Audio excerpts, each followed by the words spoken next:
ખાબક્યા છે। 3 લોકોના મોતના અહેવાલ મળ્યા છે, જ્યારે अन्य लोकोने बचावी लेवामां आव्या छे, रेस्क्यू करी देवामां आव्युं छे तेवी माहिती मळी रही छे। 5 लोकोनी शोधखोळ पण हाथ धराई हती अने तेमनुं रेस्क्यू करी लेवामां आव्युं छे। एनडीआरएफनी टीम घटना स्थळे रवाना थई छे। एनुं कारण ए छे के जे बोलेरो जीप अने 2 ट्रक नदीमां खाबकी हती। बोलेरो जीपमां एवी माहिती पण मળી રહી છે કે 6 થી 7 લોકો સવાર હતા, એટલે કે અન્ય લોકો પણ ડૂબ્યા હોવાની આશંકાને લઈને હજી પણ રેસ્ક્યુ કરવામાં આવી રહ્યું છે। આણંદ જિલ્લાને વડોદરાથી જોડતો આ જે બ્રિજ છે પાદરા નજીક આવેલું છે અને એ તંત્ર જ્યારે જાગ્યું નહીં ત્યારે આ બ્રિજ તૂટી પડ્યું। કારણ કે જો તંત્ર એવા દાવા કરતું હોય, જો માર્ગ મકાન વિભાગના સચિવ જો કહેતા હોય કે ગયા વર્ષે તેનું રિપેરિંગ કરાયું હતું, તો પછી રિપેરિંગમાં શું ભ્રષ્ટાચાર કરવામાં આવ્યો છે, શું યોગ્ય રીતે સમારકામ ન કરવામાં આવ્યું ને મોતના મુખમાં લોકોને ધકેલી દેવામાં આવ્યા છે। હાલમાં તો એનડીઆરએફની ટીમ દ્વારા રેસ્ક્યુ કરવામાં આવી રહ્યું છે। ઘટના સ્થળ ઉપર જે આસપાસના ગ્રામ્યના લોકો છે તે પણ અત્યારે રેસ્ક્યુની ટીમને સાથ આપી રહ્યા છે। હાલમાં બોટની મદદથી રેસ્ક્યુ કરવામાં આવી રહ્યું છે। આકાશી દ્રશ્યો એક તરફ આપણે બતાવી રહ્યા છીએ, એક બ્રિજ છે અને ગંભીરા બ્રિજનો વચ્ચેનો આખો સ્પાન નીચે ધરાશાયી થઈ ગયો અને એના પરથી પસાર થતા વાહનો પણ બ્રિજ ધરાશાયી થવાના કારણે નદીમાં ખાબક્યા હતા, મહીસાગર નદીમાં ખાબક્યા હતા। 5 એવા દ્રશ્યો, આકાશી દ્રશ્યો, બ્રિજ તૂટી ગયો છે, વાહનો અંદર ખાબક્યા છે, ટેન્કર એક લટકી પડ્યું હતું રોડની સાઈડમાં, ત્યારે લોકોનું રેસ્ક્યુ કરવામાં આવી રહ્યું છે।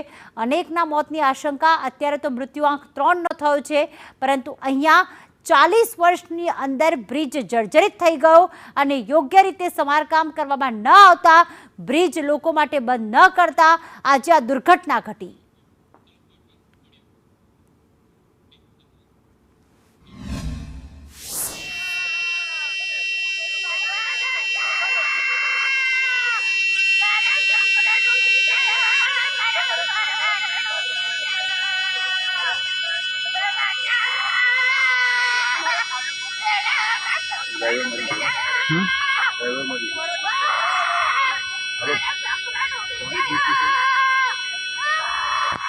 માથે આવે છે,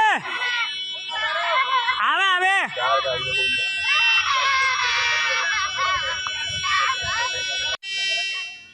આ રડવાનો અવાજ કદાચ તંત્રને નહીં સંભળાતો હોય, આ મહિલાનો પોકાર કદાચ તંત્ર હંમેશા અવગણી રહ્યું હતું, કારણ કે વારંવાર 2 વર્ષથી સામાન્ય લોકો રજૂઆત કરતા હતા કે આ બ્રિજ જર્જરિત છે અને આખરે બહેરા તંત્રના કાને જ્યારે અવાજ ન સંભળાયો ત્યારે આ પોકાર સામે આવ્યો છે। 3 લોકોના મૃત્યુ થઈ ગયા છે।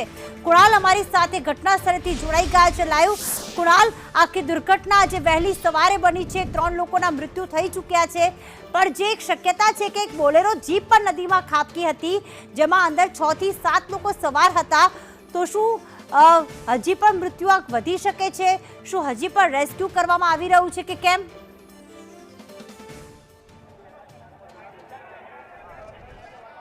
પ્રીતિ, જે રીતે આ વહેલી સવારની ઘટના છે, આ બ્રિજ જે હાલ અહીંયા તૂટી પડ્યો છે અને તેના કારણે લગભગ 6 થી 7 જેટલા વાહનો આની અંદર દબાયેલા હતા અને હજુ પણ અહીંયા રેસ્ક્યુ ઓપરેશન ચાલી રહ્યું છે। હવે વડોદરામાં પહેલેથી જ કલેક્ટર કચેરી ખાતે આ અરજી કરવામાં આવી હતી કે આ બ્રિજ થોડો જર્જરિત છે અને તેને લઈને કોઈ કામગીરી ન કરવામાં આવી ને આખરે 3 વર્ષ સુધી આ બ્રિજ ખખડધજ થતો રહ્યો અને આ બ્રિજ તૂટી પડ્યો। જો 2022માં જ આજે અરજી કરવામાં આવી હતી કે આ બ્રિજ જર્જરિત છે, તેની પર જો ધ્યાન આપવામાં આવ્યું હોત તો આજે ગોઝારી દુર્ઘટના ઘટી છે તે કદાચ ન ઘટી હોત, કોઈના પરિવારના જે લાડકવાયા કે મોભી છે તેના ગુમાવવાનો વારો આવ્યા હોત, પરંતુ ધીમે ધીમે હવે અહીંયા જે ફાયર બ્રિગેડ ને એનડીઆરએફ રેસ્ક્યુ ઓપરેશન કરી રહ્યું છે અને જે આ ટ્રક ખાબકી છે સાથે જ અન્ય વાહનો પણ છે, હજુ પણ રેસ્ક્યુ ઓપરેશન છે, આંકડો કેટલો જઈ શકે છે તે સુધી ધ્યાને નથી આવતું, કારણ કે હજુ થોડી વાર પહેલા જ અહીંયા રેસ્ક્યુ ઓપરેશન હાથ ધરવામાં આવ્યું છે। વડોદરા કલેક્ટરની ટીમ કે પછી જે રોહન આનંદ છે એસપી વડોદરાના, તે પણ અહીંયા આવ્યા છે। ચીફ ફાયર ઓફિસરે પણ વાતચીત દરમિયાન જણાવ્યું છે કે હજુ તો રેસ્ક્યુ ઓપરેશન હાથ ધર્યું છે, કેટલા લોકો છે અંદર કહી ન શકાય, પરંતુ જેમ જેમ જે કદાચ કોઈ જીવતા હોય કે પછી મૃતદેહ બહાર નીકળે તેમ આંકડો બહાર આવે તેવી શક્યતાઓ છે, પરંતુ હાલ જે એસપી છે વડોદરાના જિલ્લાના તે પણ અહીંયા પહોંચી ગયા છે। હાલ થોડા સમય પછી તેઓ વાત કરશે કે છે, પરંતુ એક વાત ચોક્કસ છે કે જેમ જેમ રેસ્ક્યુ ઓપરેશન હાથ ધરાશે તેમ તેમ કેટલો આંકડો જાય છે તે પછીની વાત છે, પરંતુ હાલ તો અહીંયા જે રેસ્ક્યુ ઓપરેશન છે જે મૃતકોના સગા છે તેમનું જે આકલન છે તે ક્યાંક દરેકને કંપારી ધ્રુજાવી દે, પરંતુ 3 વર્ષ પહેલાની જે અરજી હતી ગ્રામજનો દ્વારા કરવામાં આવી હતી તેના પર ધ્યાન આપ્યું હોત તો આ બ્રિજ હાલ તૂટ્યો ન હોત અને લોકોએ પોતાનો જીવ ગુમાવવાનો વારો ના આવ્યો હોત. બિલકુલ સતત કુણાલ અમારી સાથે જોડાયેલા જ રહેશો. તો સગા વહાલા કે જેઓ પરિવારજનો જેમના સ્વજન તેમણે ગુમાવ્યા છે તે હાલમાં રોકકળ કરી રહ્યા છે. સૌથી મોટી ગંભીર બેદરકારી કલેક્ટર કચેરીમાં અરજી કરવામાં આવી 3 વર્ષ પહેલા કે આ બ્રિજ જર્જરિત છે. અરે સામાન્ય લોકોને પણ ખ્યાલ આવે કે આ બ્રિજ જર્જરિત છે, તૂટી પડે એવો છે, પરંતુ જો કલેક્ટર લેવલના અધિકારી લેવલના સચિવ લેવલના લોકોને ખ્યાલ ન આવે કે જર્જરિત બ્રિજ છે તો એ અરજીનો નિકાલ કરતા અથવા બ્રિજ બંધ કરવામાં આવે જ્યાં સુધી નવો ન બને અથવા તાત્કાલિક નવો બનાવવામાં આવે. પરંતુ એમને ધ્યાન ન ગયું જે જવાબદાર અધિકારી જેને આટલી જવાબદારી સોંપી છે, જેને ખુરશી પર બેસાડ્યા છે, જેને પોતાના પ્રતિનિધિ બનાવ્યા છે, જો આ ઘટનાને ગંભીરતાથી ન લેતા હોય તો પછી એમનું કામ શું કહી શકાય? શું એમને માત્ર એસી ઓફિસમાં બેસાડવા માટે જ ચૂંટાયેલા છે? પાદરા બ્રિજ દુર્ઘટનામાં મૃત્યુઆંક 9 થયો છે. સંદેશ ન્યૂઝે એ શક્યતા વ્યક્ત કરી હતી. અમારા સંવાદદાતા જ્યારે ઘટના સ્થળે પહોંચ્યા ત્યારે તેમણે એ જ વાત કહી કે બોલેરો જીપમાં કેટલાય લોકો સવાર હતા, લગભગ 6 થી 7 લોકો તો સવાર અંદર હતા અને તમામના અત્યારે મૃત્યુ થયા છે એવી માહિતી કહી શકાય, કારણ કે મૃત્યુઆંક 9 સુધી પહોંચી ગયો છે. હજી પણ એનડીઆરએફની ટીમ દ્વારા રેસ્ક્યુ કરવામાં આવી રહ્યું છે.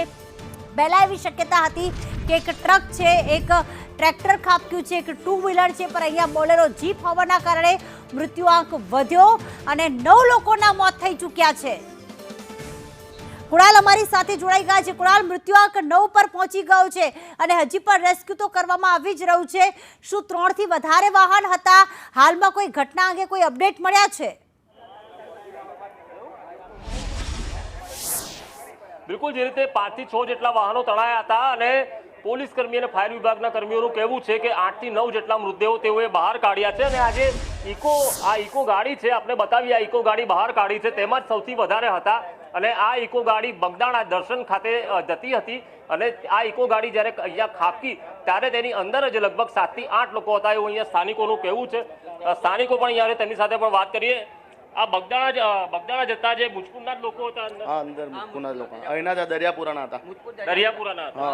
અચ્છા, અને બગદાણા દર્શન માટે જતા હતા. હા, એમની બાધા કરવા માટે. એટલે કેટલા લોકો હતા અંદર 7 જણા હતા. અચ્છા, એમાંથી કેટલાની બોડી મળી છે? એમાં કંઈક 5-6 ની મળી છે. એક છોકરી કંઈક જીવિત નીકળી છે અંદરથી. એક છોકરી જીવતી છે. હા. અને અન્ય કેટલા વાહનો અંદર તમારા અંદાજે? લગભગ એક તો પિકઅપ છે, એક ટ્રક છે, ઇકો ગાડી છે, 7 ગાડીઓ છે. 7 ગાડીઓ અંદર છે. હા. અને કેટલા લોકો અંદાજિત હશે તમારું શું માનવું? હવે હું તો 17 જણા છે એવું લાગે છે. 17 થી 18 લોકો હશે. 18. એમાંથી 8 થી 9 ની બોડી મળી. 9 થી હા મળી. તમે કેટલી જોઈએ એમાંથી? હવે અમે તો 7-8 જોઈ. 7-8. હા. આ પહેલેથી આ બ્રિજ અહીંયા ખરાબ હતો. આ વર્ષોથી આ બ્રિજની રજૂઆત વારંવાર કરવામાં આવે છે, છતાં તંત્રએ કોઈ પણ જવાબદારી લીધી નથી.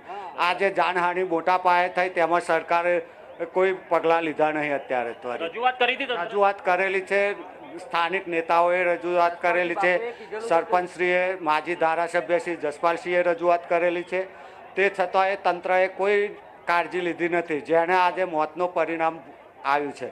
ઓકે, એટલે જો ધ્યાન કર્યું હોત તો કદાચ આ લોકો તો આટલી મોટી જાનહાનિ ના થાત અને આવી મોટી દુર્ઘટના ના થાત. શું ખરાબી હતી આ બ્રિજમાં? શું આ બ્રિજ લગભગ 45 વર્ષની આસપાસ બનેલો છે. એની આયુષ્ય લગભગ 20 જ વર્ષનું હોય છે. એને 25 વર્ષ વધના કાઢ્યા એમાં જાનહાનિ મોટા પાયે જોવા. ગાબડા પડેલા હતા બ્રિજ? આ ગાબડા પડેલા છે, જ્યાર તાર સમારકામ કરતા હતા અને તંત્રએ કોઈ જવાબદારી લીધેલી નથી. આ છે મુજપુર ગામના સ્થાનિકો. તેમનું કહેવું છે કે લગભગ 3 વર્ષથી રજૂઆત કરે છે. સ્થાનિક નેતાઓ હોય કે ધારાસભ્ય સુધી પણ રજૂઆત કરવામાં આવી. જસપાલસિંહે પણ રજૂઆત કરી, પરંતુ તંત્રએ આ વાત ધ્યાને ન ધરી અને તેને કારણે આ અકસ્માત સર્જાયો છે. ગંભીર દુર્ઘટના થઈ છે અને હવે જે સ્થાનિકો છે તે દોરડા લઈને અંદર લાવ્યા છે, કારણ કે જે મસ્ત મોટા વાહનો જે અંદર ફસાયા છે તેને કોઈ ક્રેનથી બહાર કાઢી શકાય તેવી પરિસ્થિતિ નથી. એટલે એકમાત્ર ઉપાય એ છે કે તેને દોરડાથી બાંધો અને ત્યારબાદ તેને જોરપૂર્વક બહાર ખેંચો અને ત્યારબાદ એમાંથી જે મૃતદેહો મળે તેને રેસ્ક્યુ કરવા. કારણ કે અત્યાર સુધીમાં એક જ બાળકી જીવિત મળી છે. બાકીના જે લોકો છે તેની શોધખોળ હાથ ધરાઈ છે. 9 લોકોના મોત થયા છે એવું સ્થાનિકો પણ અહીંયા કરી રહ્યા છે. તેઓ મૃતદેહ જોયા છે જ્યારે કાઢવામાં આવ્યા. એટલે 9 લોકોએ અત્યાર સુધી પોતાના જીવ ગુમાવ્યા છે. પરંતુ રોષ પણ એ છે કે જો તેઓએ 3 વર્ષ પહેલાની જે રજૂઆત છે તેને કદાચ જો કાને તંત્રએ ધરી હોત તો આ લોકોએ જે જીવ ગુમાવ્યા છે ને આ જે ઘટના ઘટી છે તે કદાચ ન ઘટી હોત. બિલકુલ, ખૂબ જ મહત્વના સમાચાર.